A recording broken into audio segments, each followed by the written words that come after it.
امروز ما اگر میخوایم برکاتی در دنیا داشته باشیم تنها راهش همینه که به قرآن عمل بکنیم. حالا ببینید بعضی مردم امروز شکایت میکنند از تنگی رزق، از کساد بازار، از مشکلاتی که دارند. میگویند که ما چیکار بکنیم؟ بعضی ها پیش ملاها میرن دعا نویسی میکنن، براشون دعا میگیرن. تبلیغات را شما دیدید توی فضای مجازی، ملاها ماشاءالله تبلیغاتشون هم خیلی بالاست. لذا دعا نویس معروف برای کشایش رزق، برای نمیدونم بخت، برای فلان، برای دفع سر، برای هر مراد و هر نیازی که داشته باشی. این دعا نویسی به این اندازه در قرآن و سنت ثابت نیست که شما برای هر چیزی بیایید و دعا بنویسید. حالا ای حالن، حالا آیات قرآن مجید تأثیر خودش را خواهد داشت، ولی به شرط اینکه انسان خودش عمل کند. اما برای کشایش رزق من میخوام امروز تعویزی بالاخره بگم برای شما، ولی نه مثل اونا که بنویسم و شما به مغازهتون آویزان بکنید. 3 چیز که در قرآن و سنت آمده، این 3 چیز را اگر ما عمل بکنیم اون وقت ببینید از هر طرف برکات خدا می آید. یکی استغفار هست، کثرت استغفار. معنای استغفار فقط ذکر و ورد استغفار نیست، بخوانیم استغفر الله استغفر الله استغفر الله ولی عملا گناه بکنیم، نه. استغفار معنیش ترک گناه هست. استغفار معنیش توبه کردن واقعی هست و به سوی خدا رفتن، اوامر را به جا آوردن، نواهی را ترک کردن و از خدا معذرت خواهی کردن. اگر استغفار کردیم خدای عزوجل برکات را بر ما فراوان نازل می فرماید، چون خدا می فرماید فقلت استغفروا ربکم. این سخنرانی سیدنا نوح است. نوح گفت به قومش استغفروا ربکم انه کان غفارا. شما استغفار بخوانید یعنی توبه بکنید و از خدا معذرت خواهی بکنید. 2 تا اثر داره، یکی اخروی یکی دنیوی. اخروی چیه؟ انه کان غفارا، خدا میبخشه شما را. دنیویش چیه؟ یرسل السماء علیکم مدرارا، آسمان را بر شما میباراند. و یمددکم باموال و بنی، شما را خدا امداد میکنه، اولاد میده، مال میده. و یجعل لکم جنات، باغ میده. و یجعل لکم انهارا، نهرها و جویبارها، یعنی برکات زمینی و آسمانی بر شما نازل میشه. این یک اولین نسخه بالاخره توبه و استغفار است. اون وقت ببینید خدا رزق را چطور فراوان میفرماید. 2 تقوا و خدا ترسی. تقوا و خدا ترسی اگر در زندگی کسی باشد این وعده پروردگار است. ان الله لا یخلف المیعاد، خدا من خلف وعده نمیکنه. خدا برایش زیاد میباراند، خدا برکات بهش میده.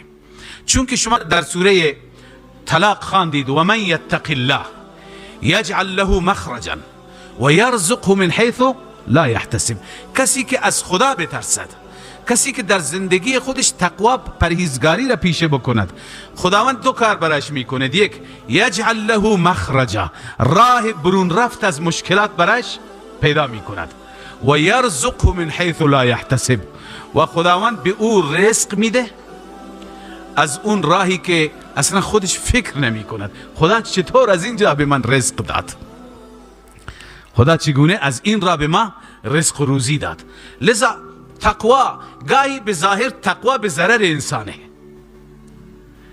چون که مثلا یک معامله هست، معامله ربوی هست، اگر اونجا تقوا را انسان در نظر نگیرد و معامله بکنه شاید در یک فقره معامله 100 میلیون گیرش بیاد، اما پشت پرده نمیدونه چی میشه.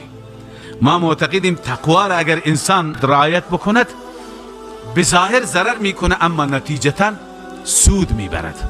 بنده یک چیزی را خودم مشاهده کردم، این بالاخره مشاهده عینی بنده هست. یه سال ما برای ختم قرآن تراویح در شب 23 یا 24 منطقه بم رفتیم، نرماشیر رفتیم.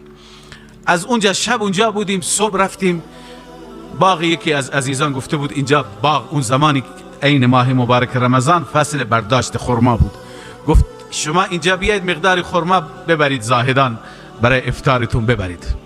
یا 23 یا 24 رمضان بود، جمعی از دوستان هستن دور و بر که شاهدم. ما رفتیم اونجا باغیشون رفتیم، خیلی شلوغ بود. این آدم یک آدمی از اصالتش زاهدانی از فوت کرده، الله رحمتش بکنه.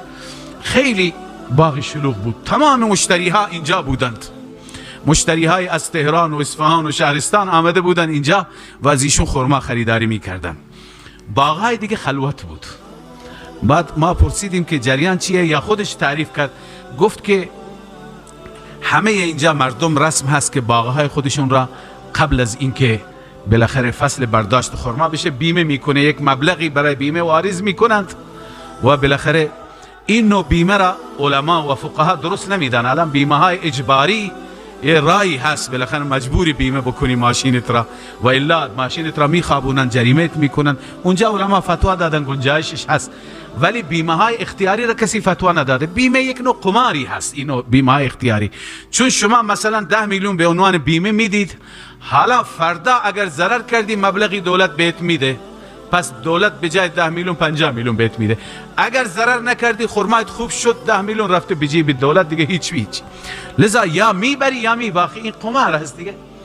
گفت که اینجا بیمه میکنم. من از علما پرسیدم، زاهدان گفتن درست نیست. من بیمه نکردم، بقیه بیمه کردند. حالا قدرت خدا امسال تمام خرماها خراب شده به غیر از خرمای باغ من، بقیه همه خرماها ناقص هست. حالا بینا دولت خسارت داده، الان خسارت یادم نیست چقدر هست، یا 50 میلیون یا 60 میلیون یا 70 میلیون، کمتر و بیشتر. ولی ما باغمون بهترین خرماها را داره. هر کسی میاد بالاخره تمام ماشین ها اینجا ردیف هستن، تمام از ما خرما میگیرن، از بقیه کسی خرما نمیگیره. چنان خرمای مرغوب و خوبی بود. لذا این ما معتقدیم نتیجه تقواست. به ظاهر برد با اونها است، اما در واقع برد با کسی هست که خدا ترسی را، تقوا را پیشه میگیرد. لذا نکته دوم اینه که انسان در زندگی چی؟ تقوا داشته باشه. و من یتق الله یجعل له مخرجا، خداوند عزوجل راه برون رفت از مشکلات را برایش پیدا میکند و یرزقه من حیث لا یحتسب، او را رزق میده از اون راهی که اصلا گمانش را نمیبرد. این دو صورت هست برای ازدیاد رزق، این دو تا نسخه هست که انشالله عمل بکنید. سومی اینه اینجا، یا بگیم خلاصه این دو تا اینجا است. عمل به کتاب خدا.